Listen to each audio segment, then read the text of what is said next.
சிதார் மருத்துவமனை மற்றும் பெரம்பலூர் தனலட்சுமி சீனிவாசன் மருத்துவக் கல்லூரி மருத்துவமனை சிறுநீரக மாற்று அறுவை சிகிச்சை செய்ய வழங்கப்பட்ட உரிமங்கள் மருத்துவ மற்றும் ஊரக நலப்பணிகள் இயக்குனரால் 23/7/2005 தற்காலிகமாக நிறுத்தி வைக்கப்பட்டது.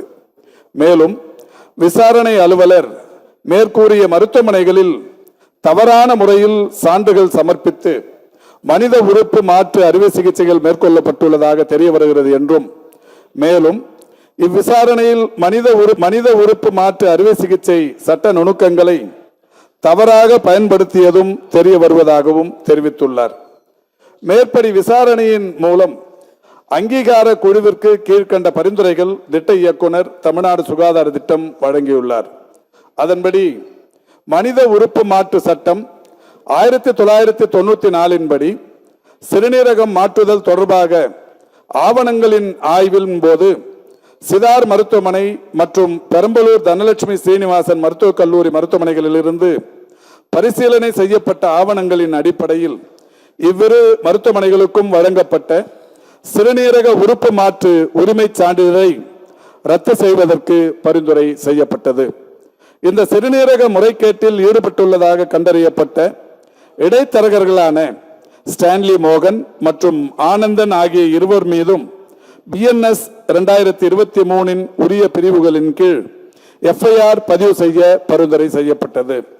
மனித உறுப்பு மாற்று அறுவை சிகிச்சை சட்டம் 1994 படி செய்யப்படும் அறுவை சிகிச்சைகள் தொடர்பான ஆவணங்கள் அனைத்தும் மருத்துவ சட்ட ரீதியான மெடிக்கோ லீகல் என்பதால் 10 ஆண்டு வரை ஆவணங்கள் பராமரிக்கப்பட வேண்டும்.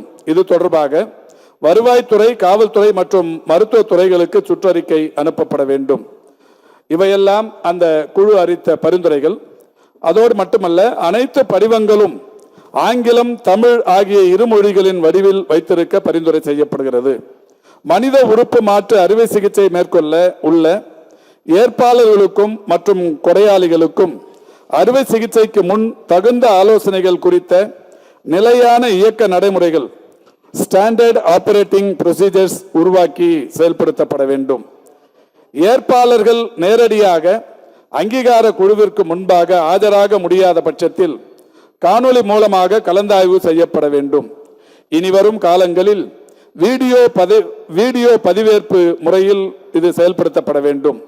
தற்பொழுது மாநில அளவில் சென்னை கீழ்ப்பாக்கத்தில் உள்ள மருத்துவக் கல்வி இயக்ககம் மற்றும் ஆராய்ச்சி அலுவலகம், மதுரை ராஜாஜி மருத்துவக் கல்லூரி மருத்துவமனை, கோயம்புத்தூர் அரசு மருத்துவக் கல்லூரி மருத்துவமனை மற்றும் தர்மபுரி அரசு மருத்துவக் கல்லூரி மருத்துவமனை ஆகிய 4 இடங்களிலும் மனித உறுப்பு மாற்று அங்கீகார குழு human organ transplant authorisation committee செயல்பட்டு வருகிறது.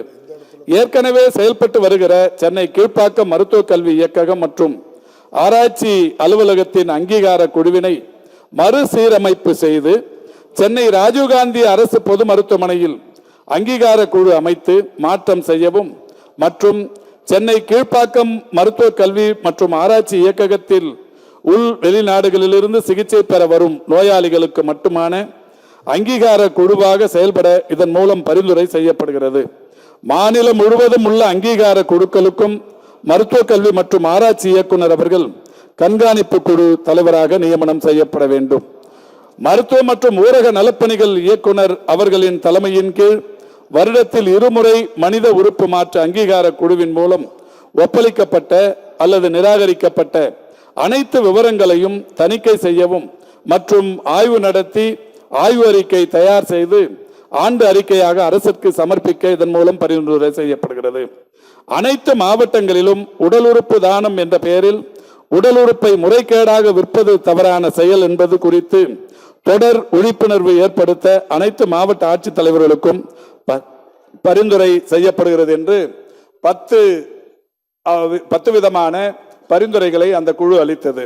மாண்புமிகு தமிழ்நாட்டின் முதலமைச்சருடைய வழிகாட்டுதலோடு தமிழ்நாடு சுகாதார திட்ட இயக்குனரின் பரிந்துரைகளை பரிசீலித்த அரசு சிதார் மருத்துவமனை மற்றும் பெரம்பலூர் தனலட்சுமி சீனிவாசன் மருத்துவக் கல்லூரி ஆகிய இரு மருத்துவமனைகளுக்கும் வழங்கப்பட்ட சிறுநீரக உறுப்பு மாற்று உரிமை சான்றிதழ் ரத்து செய்யப்பட்டது.